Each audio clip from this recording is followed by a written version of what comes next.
Good evening, Dr. May here. So I hope that you are having a wonderful evening. My name is Gavin Helsher, and I am doing the 7th bi-monthly assignment. I chose to do the 7th bi-monthly assignment online through a video recording. So with that being said, I read a really good story, and it's time to break it down for you. So let's begin. So the very first question, it says, soldiers from both sides are fighting the war, but the author only tells us about the men from one side. Why, in your opinion, doesn't he describe the North Vietnamese soldiers? Well, I think that the author doesn't really describe the North Vietnamese soldiers because the story is focused on the American soldiers' experiences, especially, I guess, really what they're experiencing, what they're feeling, what they're thinking in the war. And it's not really about the enemy, in my opinion. It's more about what the war is doing to the American soldiers' mentality, what the war is doing to the soldiers mentally and emotionally.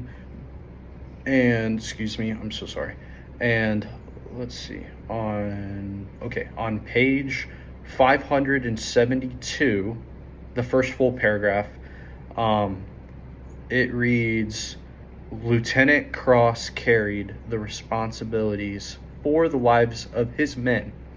And from what I took away from that, what we can infer is that this shows that the story is focused on what the soldiers carry emotionally, not necessarily physically. And I want to take a second and I want to pause because, like I've told you in previous videos, I love to, if I can, relate to a story personally.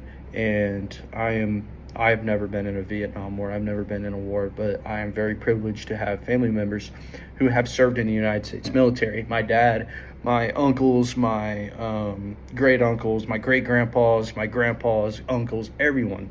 I've had a lot of people who have served in the United States military. And what I can infer is that soldiers, they come home changed from war.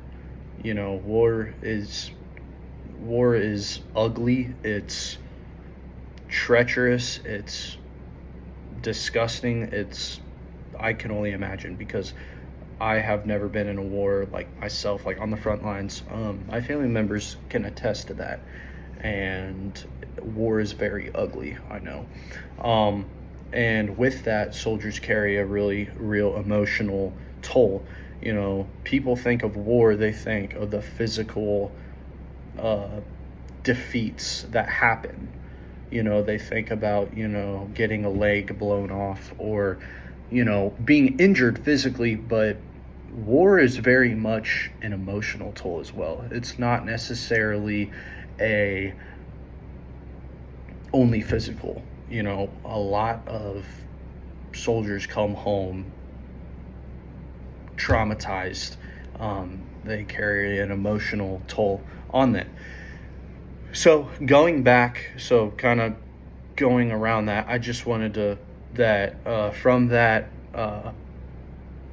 paragraph, we can infer that the soldiers, they're carrying an emotional, that the story is focused on the emotional toll, not the physical, not so much as the physical, because there are physical tolls of war, but there are also emotional too.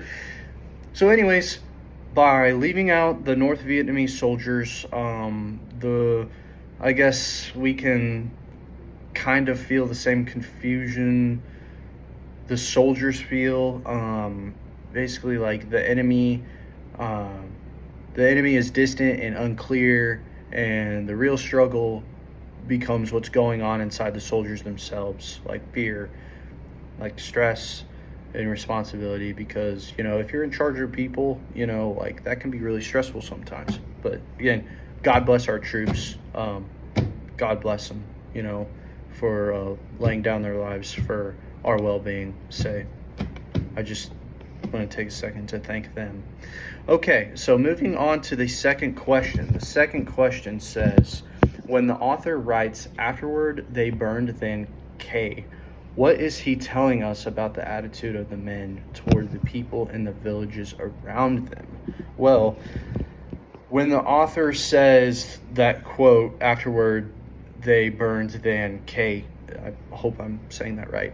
So it shows that the soldiers have become pretty numb and detached from what's happening around them. That line is really short and it's blunt, which makes it feel, I guess, like it's just a normal thing, even though it's actually real serious. Um, and on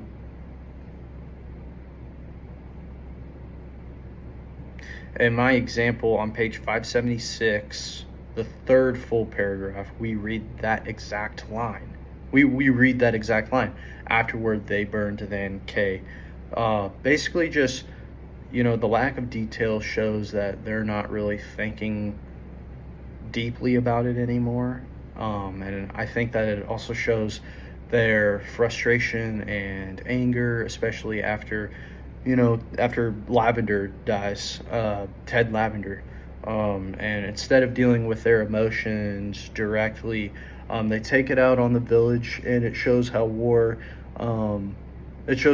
can just make people lose their sense of empathy and start destruction as normal. Again, like I said, war is just a very ugly thing. It can be, I don't know, say war is just, it's not good. It's not good. Moving on to number 3.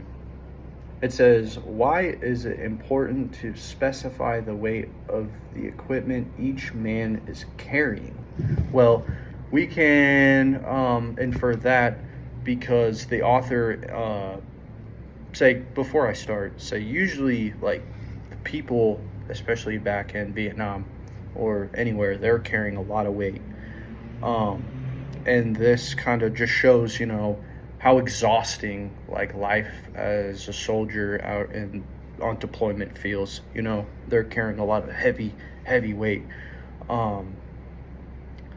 And this can kind of symbolize, their emotional toll. This can symbolize, them carrying the stress, them carrying the fear, and sometimes even the responsibility, that a lot of times, our stress really weighs us down. I just kind of found that a little symbolic. And on here.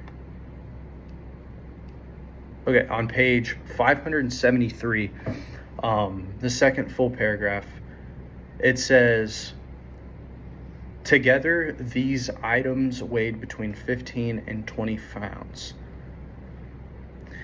Hearing all these weights, basically, it makes me realize how heavy everything is, obviously. It kind of helps me feel, kind of what they're going through. It connects to the emotional weight, like Lieutenant Cross carrying the guilt, and love for Martha. And the physical weight represents, I guess, what they're feeling inside too. Going back, just like the symbolic, it's just, I find it symbolic,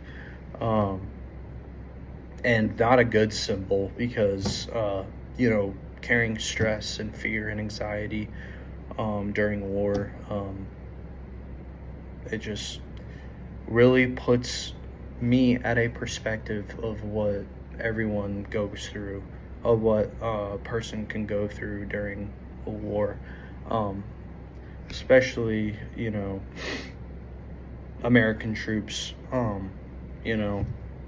Again, I've just been very privileged to be able to grow up around military, being a military family.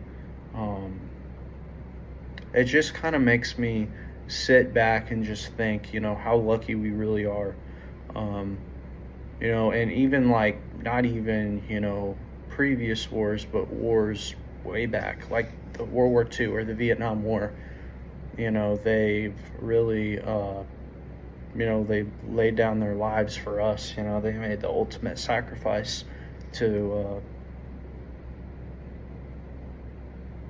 fight for our freedom. And, again, I always just like to kind of rehash things and put them in a perspective that I can think of, because that allows me to understand the story. But okay, moving on. Number 4, does the language of the soldiers sound real? And do the descriptions of the weapons have the feeling of reality? Well, yeah, I think the language feels real because it sounds like how actual soldiers would talk. The author uses slang and really specific details that makes it believable. A lot of soldiers use slangs. Like, there's a lot of acronyms that a lot of military members use for different things. Like, the joke is, like, something that is named a computer in the civilian world is not named a computer in the military. Not meaning it's a bad name, but I'm saying everything has a different name. And for example, on page 574, let's see, I'll find it.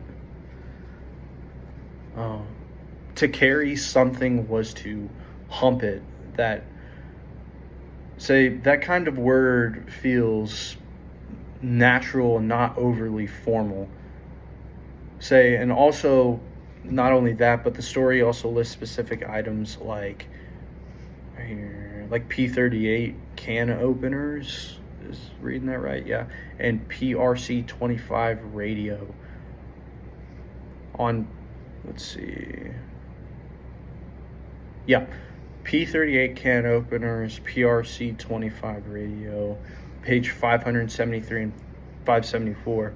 And that makes everything feel more detailed and realistic. It's not vague, it's very specific, which helps you picture it better. I also like, how they use that terminology in the story, because I feel like it gives the reader a perspective, of what things are like in the military during a time of war, like the different names of the different utensils or equipment that is used. I like how the author not only used military terminology, but also like having the story feel real. I feel like some stories like to sugarcoat things. A lot of story authors like to sugarcoat their stories, make it a little bit less real or graphic. I'm not saying this story's graphic, but just using slang terms, using just words that soldiers would use, and sometimes they don't choose the best words, but keeping the story real, putting you there in the situation. It feels like you're putting yourself there in Vietnam. That really helps, in my opinion. So, moving on, number 5 says, why does the lieutenant burn the letters he has been carrying? Well, Lieutenant Cross, he burns the letters, I guess because he could feel guilty about Ted Lavender's death. He thinks that he was too distracted, thinking about Martha, and not really focused enough on leading his men. And let's see here.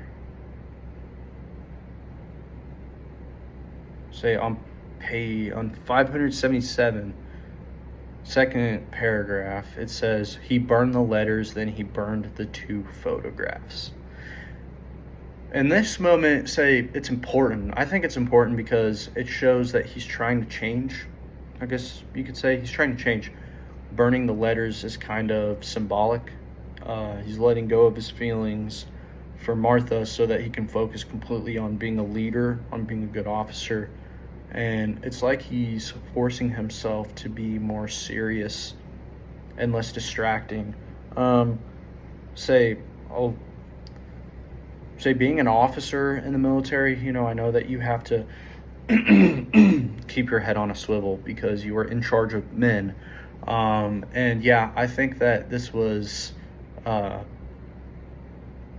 decision based on guilt, I think. And moving on to the last question, It says stories about men at war usually emphasize heroism and heroic acts. However, heroism is completely absent in the story.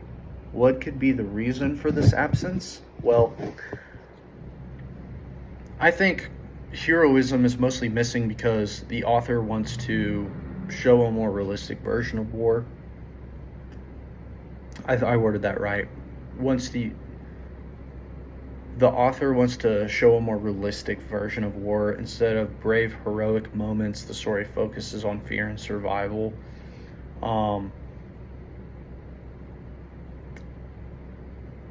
Yeah, so I'm trying to think of if there's another way.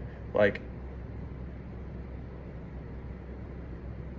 yeah, let's see, on page 573, third paragraph, it says, Ted Lavender, who was scared, carried tranquilizers.